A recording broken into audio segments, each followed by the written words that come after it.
Hello everyone, my name is Notepad and on I write games for fun. But today, I'm going to be going back to what we do best and talking about characters. Game design can always be a little bit tricky, but when it comes to TTRPGs, probably the most important thing you have to worry about are characters. And you can kind of think of this as part one of how to make characters in this rather extensive series. When you're making a character, probably the first thing you gotta worry about, though, and the first thing that pretty much every game worries about are attributes. Attributes are, by their nature, the nature of the character. What does that exactly mean, though? Attributes are those numbers, are those stats, are those things that help differentiate one character from another. These could be as simple as strength, dex, con, our normal 6, or they can be a lot more exotic, depending on the kind of game you're going to be making.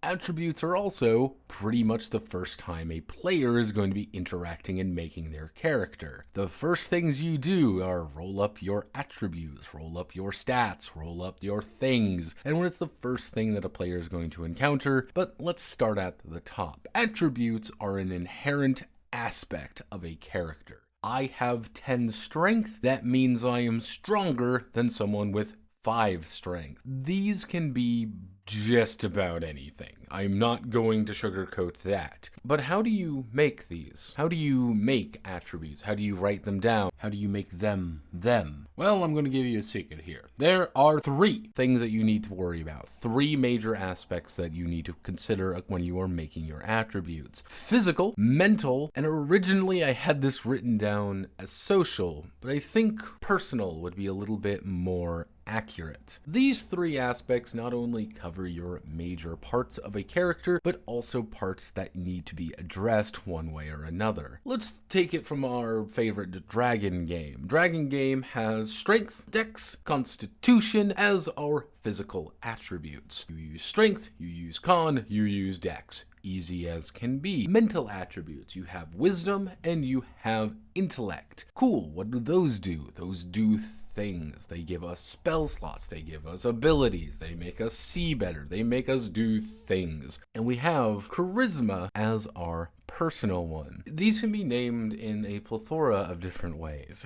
These can be done in a plethora of different ways. Those are also 3 important things that you need to consider when you are making a character, and usually these are going to be attributes in one way or another. Physical attributes cover what we can do physically. What's our personal body like? If you are making an attribute system focused around physical ability, then you need to understand that people move. This sounds ridiculous to say, but some things are strong, some people are tough, some people are fast, some people are dexterous, and all these other things. You can break this down to be extremely detailed and very granular, down to leg fitness, arm fitness, hand strength, finger agility. You can break this down into a million different things, or you can sum it up as body. Honestly, if you want to have the most simple attribute, it's body. Covers everything. Every single aspect. But this also leads into an interesting discussion about scoping. If you really want to break down attributes into their 2 most core abilities, it's do thing, do other thing. This isn't exactly complicated, but suddenly you start realizing things from something like 316. Fighting ability and non-fighting ability. You've summarized everything you need. Expanding it out, adding more options, more attributes, more things, make people more granular. Make them more options, give them more abilities to differentiate themselves. I have 5 body, you have 4 body. I'm bigger, tougher, stronger, faster than you. I have 5 agility, you have 8 agility. You're more agile than me, but I've got 10 strength and you've got 6 strength, so I'm stronger than you but less agile. And now, mental. This is a contentious one.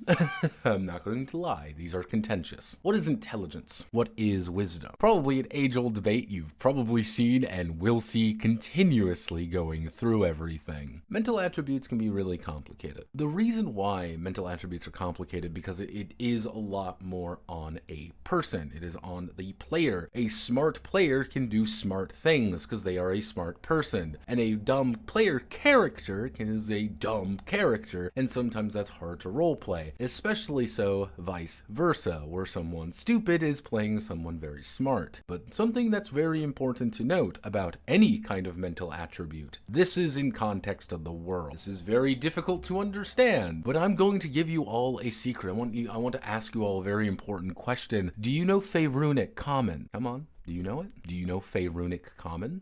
I know what you might be able to know. Do you know how to speak Turian? Are you a Turian from Mass Effect? Do you know how to speak Turian? You can think mental attributes as less I am a smarty pants, I am done, and you can see that more along the lines of how well attuned your character is to their world. I like using mental attributes personally to give them options, give them abilities to do things, whether it be scholarly or more practical. It also is a thing to tie them to the world. A dumb character being played by a smart person can still be smart, but the problem is they just don't know the world around them. They don't understand what dwarven languages. They don't understand the elven script. They don't understand space alien stuff because the player doesn't understand that, so their vector into that world also doesn't. And because we are a person being filtered through this character, our options suddenly start changing. We start being different. So a dumb player playing a smart character is usually just getting more information to act upon. Yes, they understand this funny language. They understand how this architecture works. They get more information to act upon, and that's why attributes and mental attributes in particular are very dangerous, but also extremely important. Because if you lose mental attributes, player may lose that vector, that way to look at the world being presented. But that brings us to personal aspects, personal attributes. A little bit odd. You might be thinking, where's charisma in this? Because,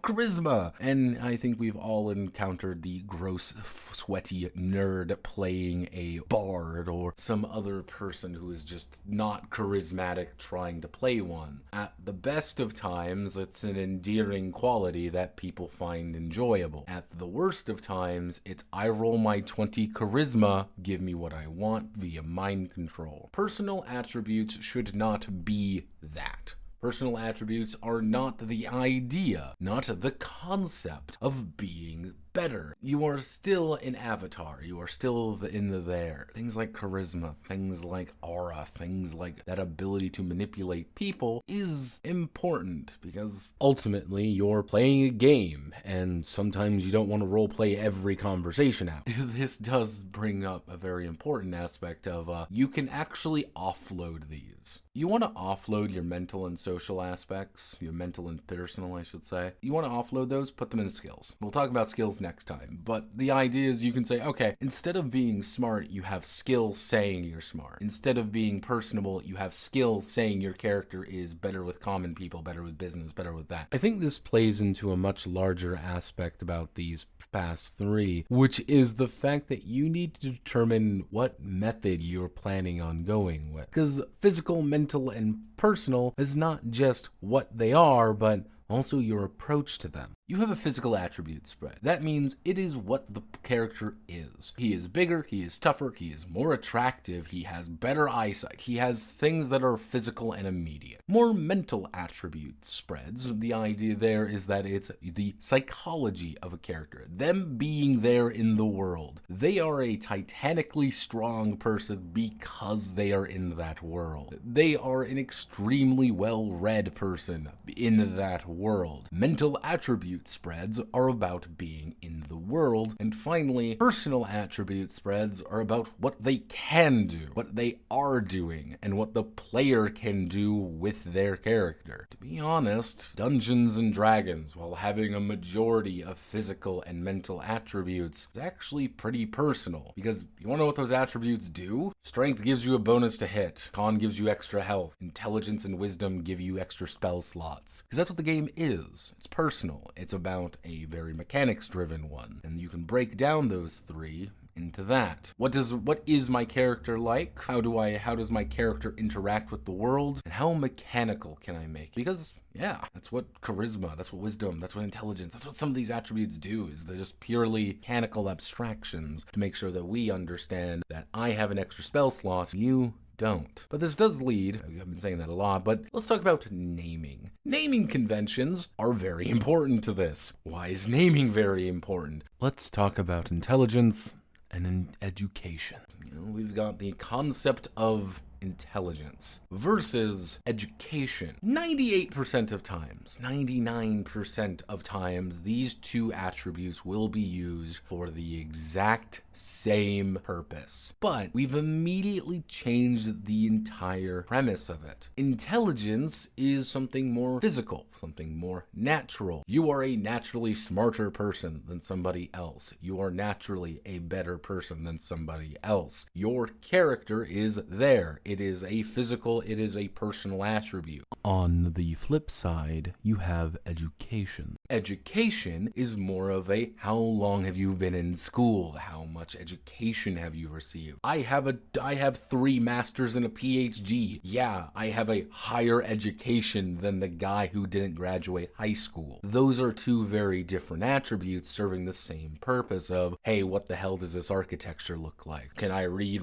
Sumerian or something? They both serve the same thing, but the name does change things pretty drastically. On the easiest side, simple names usually derive simple aspects. Body, mind, social, boom, done. On the other hand, if you want to get very flowery and very interpretive with your language, bodily matrix makes things a little bit strange sometimes, but you might get a really specific idea out of it. Cognitive function. Cognitive function changes things pretty drastically. Naming things appropriately to fit the theme of the game, as well as make sure people understand what these attributes do. These inherent characteristics of a character are important. These make things understand. Let's do a little system design question here. There are pretty much 2 varieties of attribute systems, what I like to call dominant or derived. Attribute dominant systems, i.e. things like Dragon Game, we will bring it up because everyone knows that game. Attribute dominant systems use attributes as a method for checks. Roll +2 because you are stronger. Roll a +7 because you have this. Roll +35 because you have that. The attribute now indicates a level of skill and ability. Attribute derived systems, though, attributes don't actually do that much. They are almost always used for something else. I have an attribute for strength, I add it to my con attribute,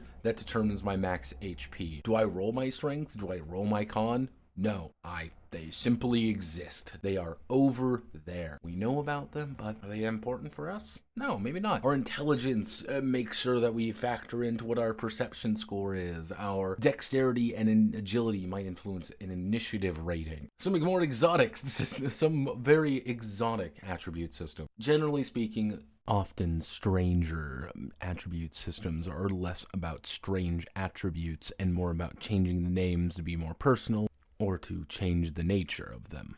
You may also be dealing with more utilitarian attributes, more focused on mechanics rather than storytelling. Something like a skill tribute system. Yes, skill tributes are coming back. Skill tribute systems technically have everything be an attribute. Every skill from thievery to fucking strength. All of those are considered attributes, inherent aspects of a character. It might feel a little bit weird in some points. So as I kind of close this off before we start talking about Astra Dragoon a little bit more, when you're making your attribute system, what do you want characters to do regardless of anything else? Having an attribute such as strength, constitution, dexterity, those influence things a certain way. However, having education, physical manipulation, and savoir-faire also change the nature of how you're going to approach situations as well as how your characters are going to look. Which does, here we are, at Astra Dragoon, as well as its aptitudes. Yes, even changing what attributes are called can drastically influence the nature of them. Our aptitudes in Astra Dragoon are supposed to represent characters going above and beyond their limits. Bigger, exciting, grander, and all this other bullshit. We have a grand total of 7. Finesse, vitality, reason, aura, willpower, armaments, and sorcery. Finesse and vitality are our physical aspects. These are ours. These are our ability to do things, how strong, how fast, how much shit we are. Reason is our one mental attribute, because a vast majority of our other mental aspects are going to be skills, but this is covering our natural intelligence and our natural perception. Reason changes the nature of it. Aura and willpower are our charisma stats somewhat, our personal aspects. How much aura we have, how much people are naturally attracted to us, and our willpower is how much we're able to resist the temptation of others. Why are these personal? Because it's up to us, the player, to also reflect that, but also being extremely mechanics driven. Which does bring to armaments and sorcery. These are inherent abilities with weapons and magic. Why are these attributes and not skills? Because I want people to understand that you have an inherent quality to use all weapons and use some fucking magic. Because that's important, and it does mean that you can do these things. Oh, I'm playing a little weak sorcerer, man. I can still bring out a gun. Oh, I'm playing Biff McStronghuge. I still understand the fundamentals of magic, of sorcery. But if you notice, where's technology? This is a techno-fantasy game, right? You know, we're in space and shit. It doesn't need to be, because we have skills for that. We have things to further refine our attributes down and further refine our aspects down. And this does influence things, because you want to know what this means now? In Astra Dragoon, your ability to use magic is normal. It's assumed that you have at least some magical capabilities. You might not be good at it. The guy with sorcery 35 is going to be better than the guy with sorcery 10. This is fine. People understand that. People reflect that. And if we're going to determine our aptitudes, we're going to be rolling 2d10 plus our race bonus, because yes, we're going to be adding some races. Of course we are. We have to talk about race design. But then we're also going to be adding a one-time bonus of 15, 10, and 5. What's this 15, 10, and 5 all about? You roll poorly. You get a little bit of a boost to at least one attribute. You're rolling over. You will be above average in at least one thing. Why? Because I feel that's appropriate. If you roll exceedingly well, you're now way above average, because you're supposed to be exceptional characters in exceptional situations. A little bit of a gimme, a little bit of our ability to give them a little bit more to work with. And this is good. This is fine. It's fun. What is this? What's Astra Dragoon system design? What's the inherent idea of it? Personally, it's mostly a mental attribute design system. It's about you getting invested in your character, you getting invested in the concepts of it, you making sure that your character feels like you and also part of this world in some way. Because how I want to reflect it is, these are all your stats, quote unquote, in setting. People can pull up a monitor and say he has a sorcery rating of 47. Why? Because we're in fucking space and we can do that, and you're in an officer's academy. Gives a little bit of a meta element, but it also brings things back together. Oh yeah, I have a sorcery of 48, you have a sorcery of 47. We can now say, I'm a better sorcerer than you, but you might still fail a roll. They're inherent, doesn't mean always. Chance is a bitch. I can talk about more, about various aspects, various niches and questions and answers there. But what I'm going to do instead is I'm going to say, do you have any questions? Ask, think, debate. This is a longer video. My goal was to keep this under 12 minutes, and now here I am at 20-5. What's your questions? Anything about your attributes. And I want you to tell me in the comments down there, what are the attributes for your game? What's the attributes that you're thinking of? What are things that you might want that you may not want? Because ultimately, it's all on you. And this is the making of attributes, as well as a little bit more of Astra Dragoon. Thank you all very much. My name is Notepad, and I hope you all have a wonderful rest of your day. Godspeed, and good luck. Somebody else start living my life, they do a better job.